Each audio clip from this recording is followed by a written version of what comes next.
PCN is brought to you in part by the following underwriters.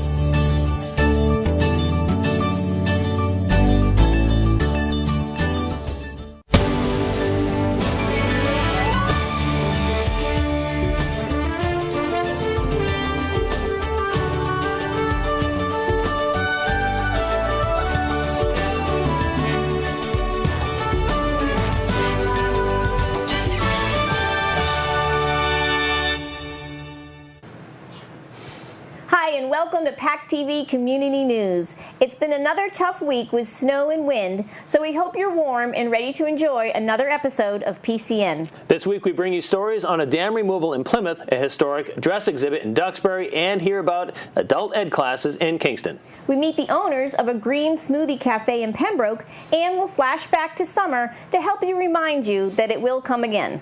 It's going to be a great show, and we start things off with a fundraising concert in Kingston to support the library. The Kingston Library plans to upgrade the facility and grow resources. They've been working on getting public feedback for the last year with surveys and forums. Local residents and supporters of the library decided they can help in other ways to raise funds needed for these improvements. PCN stopped into a concert full of local talent, and it's all in support of a beloved library.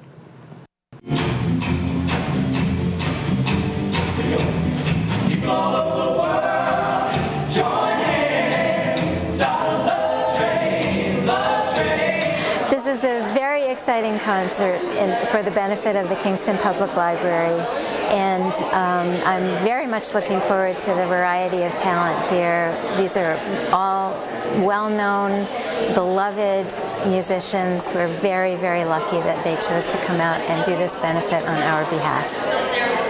The funds go to benefit the library, and in general the Kingston Public Library Foundation uses funds to go over and above to supplement what the town appropriates for the library.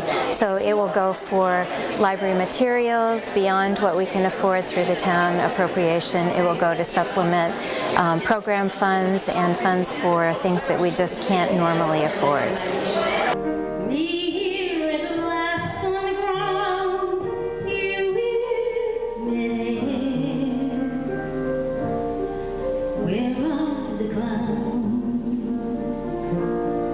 Well, we have all types of music. We've got Broadway, we have doo-wop, we have folk.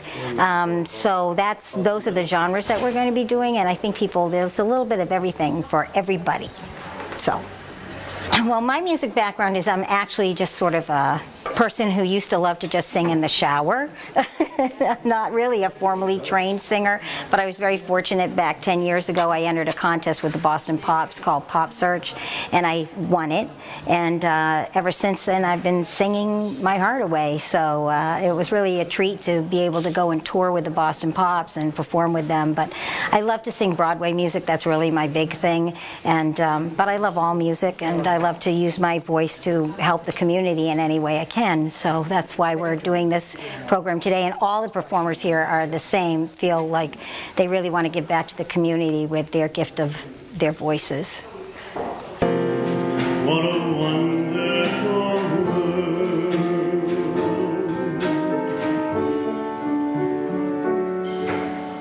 Yes, I think to myself, what a wonderful world. You know, I'm very familiar with Peter Eldridge, who's and connected the band, friends of mine. Fran has been a friend of mine. We've done several charity concerts over the years. Marilee Mafera is a wonderful pianist, and Stan, the drummer. You know, we've done a couple of benefit concerts together. I like to give back. You know, when you get a talent, it's always important to give it back. You know. Well, I mean, the concert is for the library. The library is it's 20 years old now. That we were in the quote new building. It's overcrowded. It's an aging building. It now has 3 times as many visitors to the library than it did 20 years ago, and borrowers have doubled in size to over 100,000 borrowers of books and CDs, e-books. So the library is in need of funding to expand itself and get a new face. And so that's what the benefit concert is for. And I always, you know, I love the library, and anytime I can give back to it, I love to do that.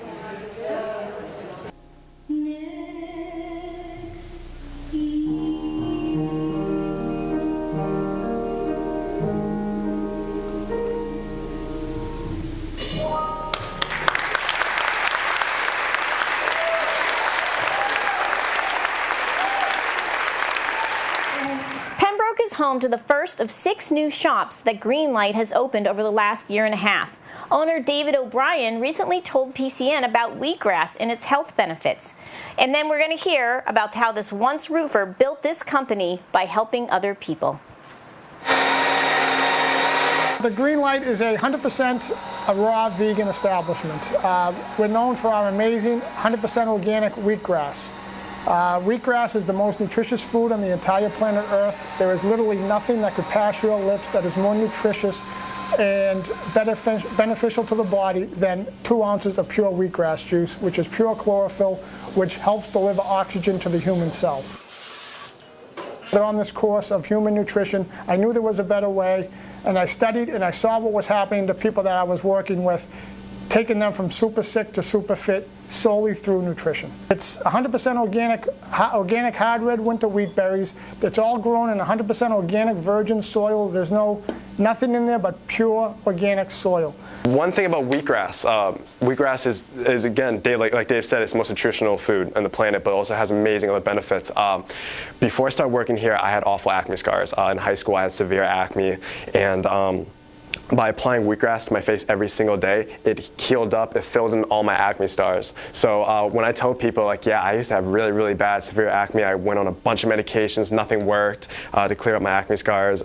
People are baffled when I say, yeah, wheatgrass actually healed my acne. It cleared up my skin. It made me have, like, perfect skin now. So I couldn't be happier with that. Yeah.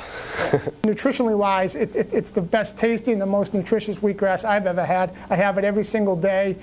It has changed my life dramatically. In the last 10 years, I have transformed to have the opportunity to live in physical bliss every single second of every day.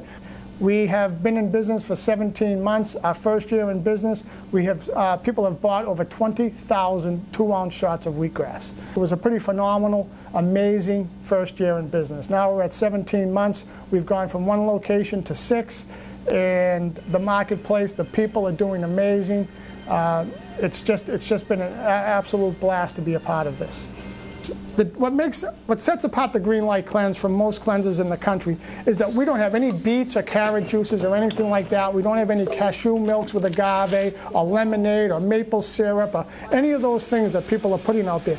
Our cleanse is pure enzymatic nutrition. It's the green juices, it's the wheatgrass, and it's the probiotics. What happens is we want to get intestinal walls cleaned, and in order to do that, the probiotics are the best way to cleanse people's intestines. Most diseases that Americans and now the world are suffering from mostly stem from the intestines, whether it's IBS, Crohn's, colitis, diarrhea, constipation, acid reflux. Everything's in the intestines. So after everything I learned, I realized the fastest, most effective way to help people is to get their intestines clean, get their colon cleaned, get the assimilation of nutrients into the bloodstream, the main nutrient being oxygen, because every cell in the human body is craving oxygen all the time. So this was a good lifestyle for me because I wanted to get healthier for myself.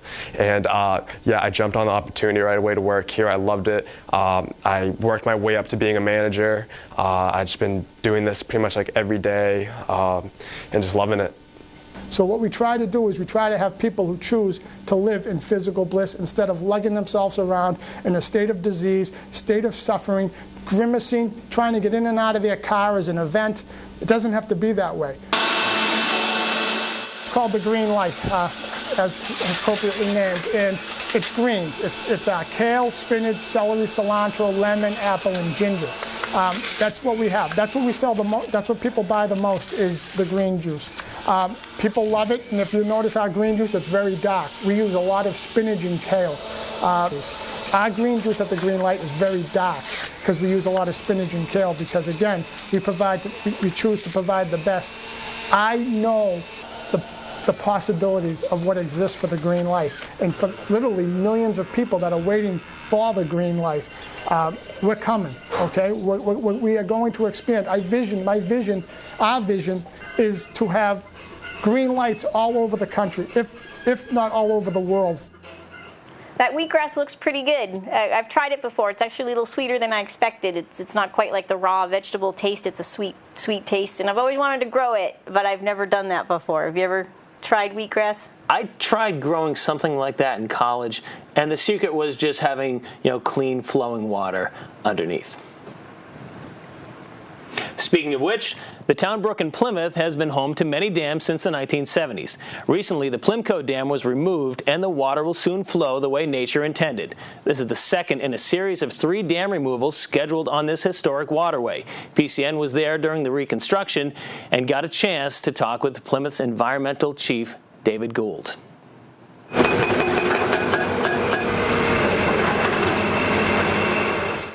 Right now behind us, you're seeing the demolition of the Plum Co Dam, demolition of the dam for making way for a new bridge that will cross over Town Brook, and that will allow for river restoration work, which you're seeing over on this side with the excavators digging out the former impoundment and getting down to a subgrade so that we could build a new river channel. And what that allowed to do is river herring to migrate all the way upstream up to their spawning habitat without having to go through or around any dams or through any fishways. Some form of a dam has been at this site since approximately the 1790s. So there's been a fishway here, but it hasn't been a very efficient one. And the dam has also been unsafe, so by removing both, we address the public safety issue, but also get the river restored. Well, it just wasn't a very efficient fish ladder, and unfortunately for fish passage, a fish ladder can pass some fish, but not all species of fish can make it. It also doesn't address the issue of all the sediment you're seeing behind the dam. It also doesn't address the issue of an unsafe dam. So by removing the dam, getting a new bridge in, we're going to restore the river, have some significant water quality improvements with much more dissolved oxygen, much better water quality, and full fish passage, and a public safety issue of an unsafe dam going away. It's a catfish.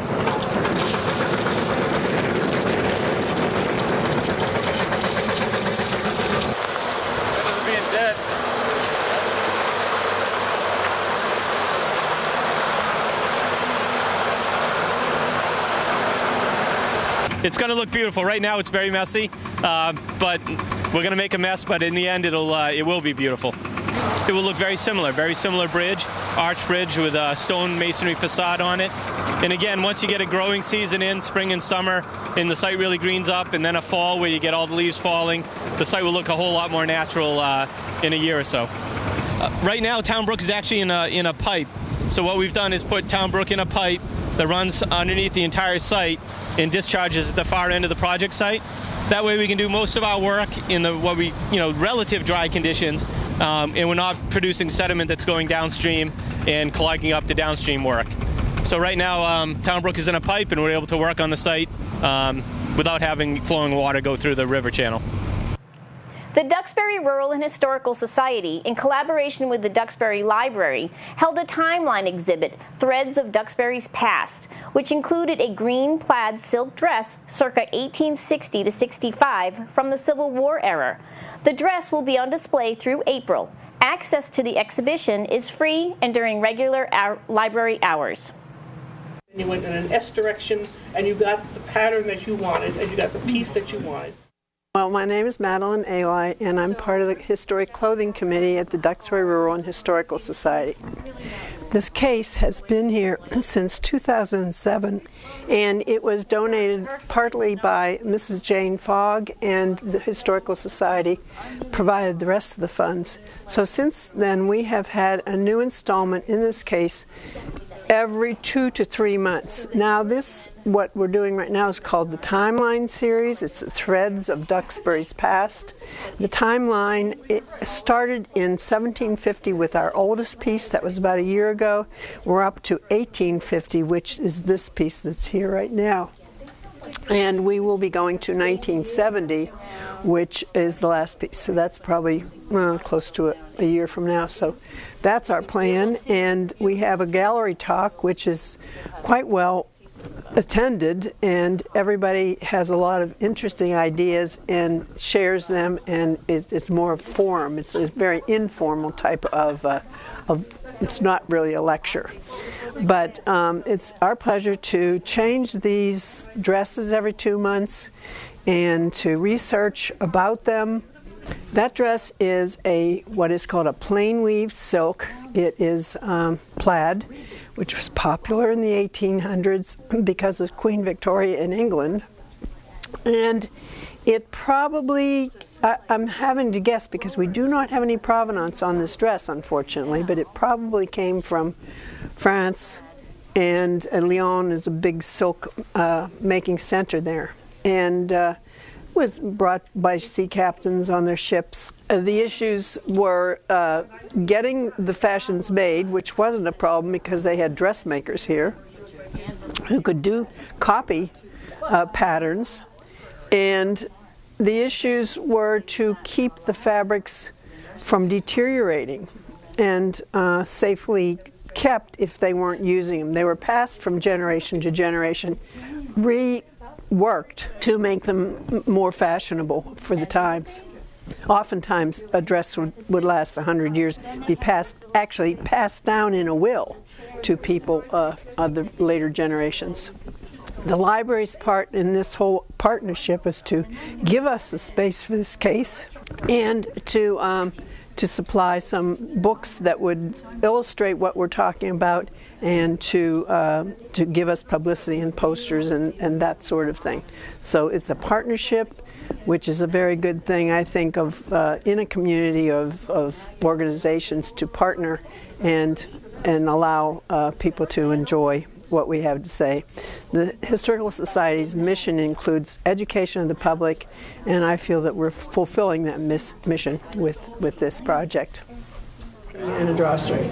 So you can bunch it up as much as you want, tie that around the waist and have a lot of bunch here, or have a lot of bunching back, or smooth it out and just like that. You know, the clothing back then really looked kind of cumbersome and restrictive. I can't imagine what it was like, and they have to wear the tight things underneath that make it really hard to breathe. But I think it's really cool to learn about our past and the clothing from the past. Oh, it is. Now that we're officially in the thick of a record-breaking cold and snowy winter here on the South Shore, it's easy to drift off and imagine yourself just relaxing on a beach on the coast of Spain. But how will you communicate once you get there? Silver Lake High School is offering conversational Spanish as one of their many classes as part of their spring session of adult education. Maybe you just want to shake your sillies out and burn some calories while you're at it. Well, they've got exercise classes for that too. We headed over to Silver Lake to get some insight to all of their offerings this spring. We're excited this winter to be advertising adult education programs at Silver Lake High School. We're a very busy building during the day, but in the evening there's a lot of room to bring the community in to participate in classes and programs. We have a wide variety of classes this year offered. We have courses in foreign language, French and Spanish, to reconnect with a foreign language you maybe took years ago. We have a digital photography class. We have courses in understanding social media, using iPads and iPhone cameras. We have fitness classes. All kinds of courses are offered this year. I'm a math teacher here at Silver Lake High School, and in the afternoons I'll be teaching Zumba fitness through the adult education program. The class will be held at Silver Lake Middle School in the cafeteria. We usually have females, but males can also join too, and any age or ability is welcome, whether you have dance experience or any kind of exercise experience or not. Right now we're in our carpentry shop where our woodworking classes take place. We start with beginners, and so our instructor's great at working people through projects that are for entry-level woodworkers up to folks who really have some experience under their belt. In this space we offer a floral design class, and they'll be working with fresh and silk flowers in the program. They'll learn all kinds of techniques and color patterns to be able to work with flower design. The automotive program offers a class in automotive fundamentals where you would have the opportunity to work with an instructor on all the general maintenance and repair issues that you might come across as a car owner. We offer a welding class, kind of rooted in safety in a space where we teach welding and metal fabrication during the school day. So we're set up really to have a lot of fun, and this is one of our more popular classes each year.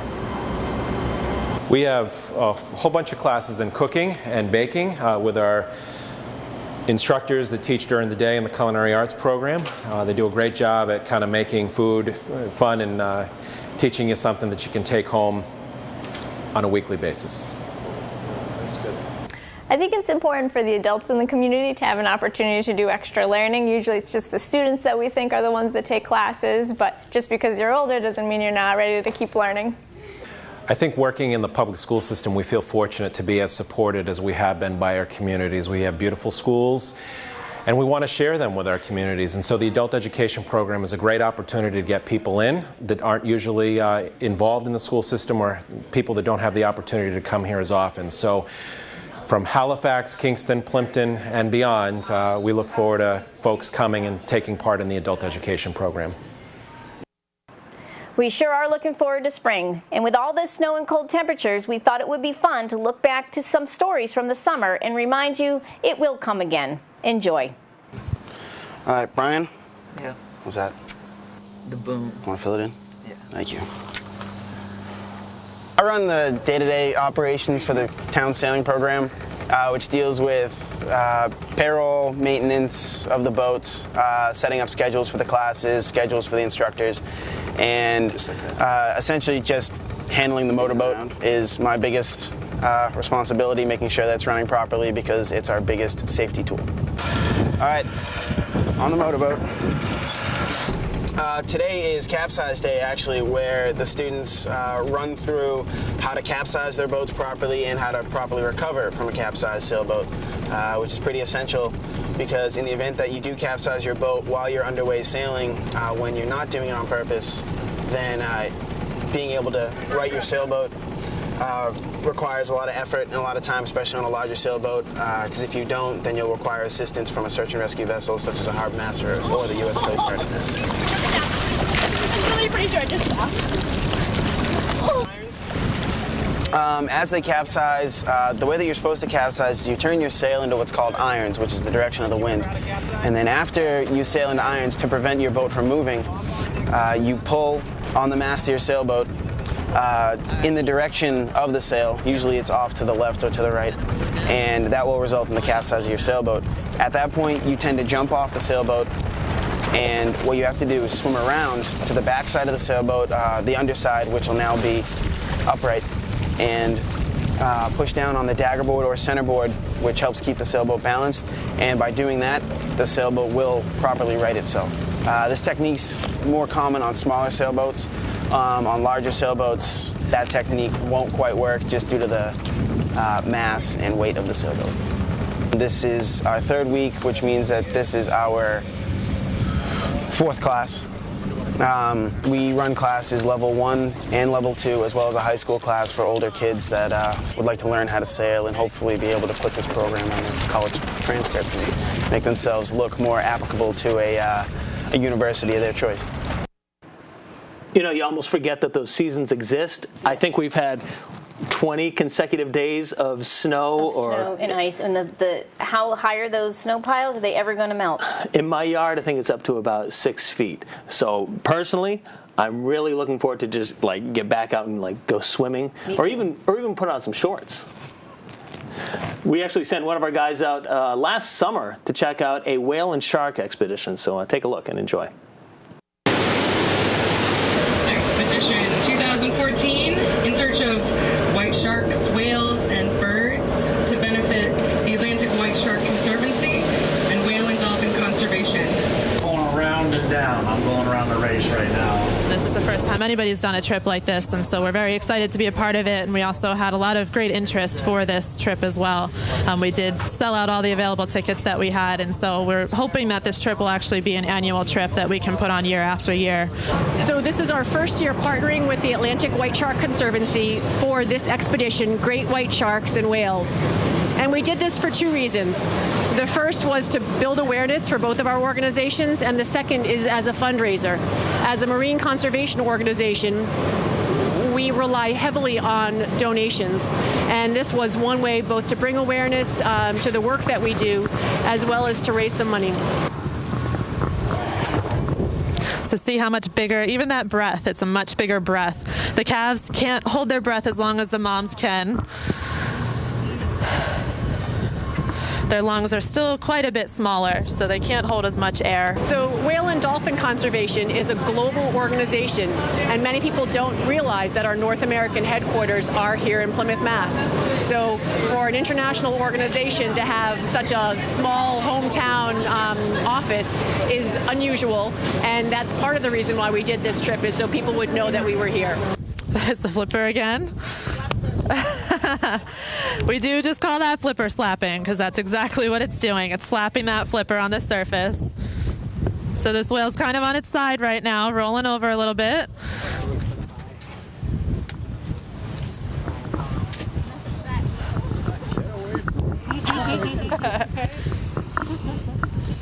All right, both whales side by side now.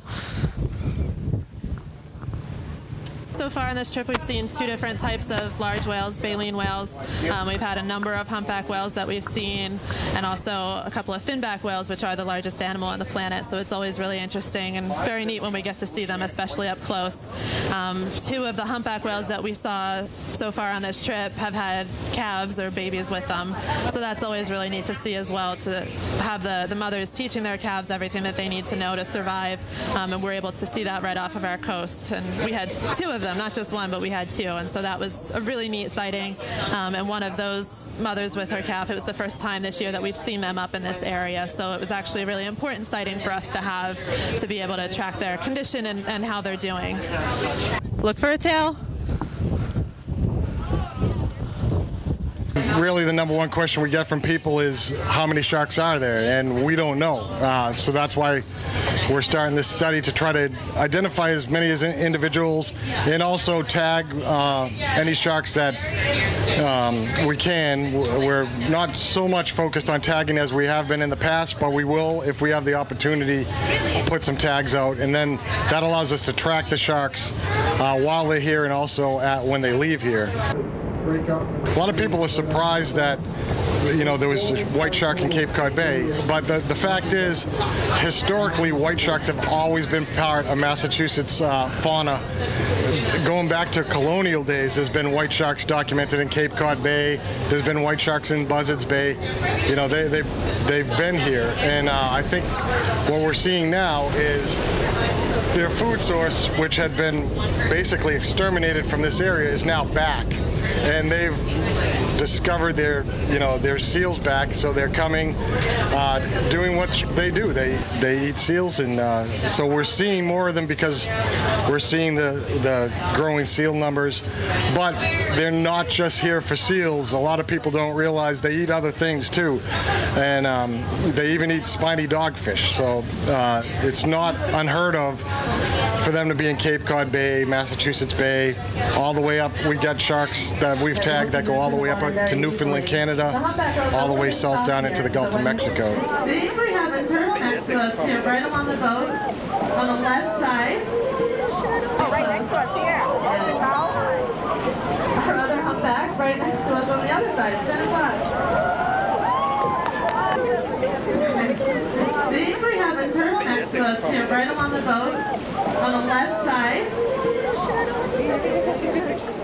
Thanks for watching PCN. Replay times are listed on our website, PACTV.org, or you can find us on YouTube by searching for the PACTV Community News channel. Be sure to like us on Facebook and follow us on Twitter to receive previews and links to all our stories. We'll be back next week with more PCN and your local stories.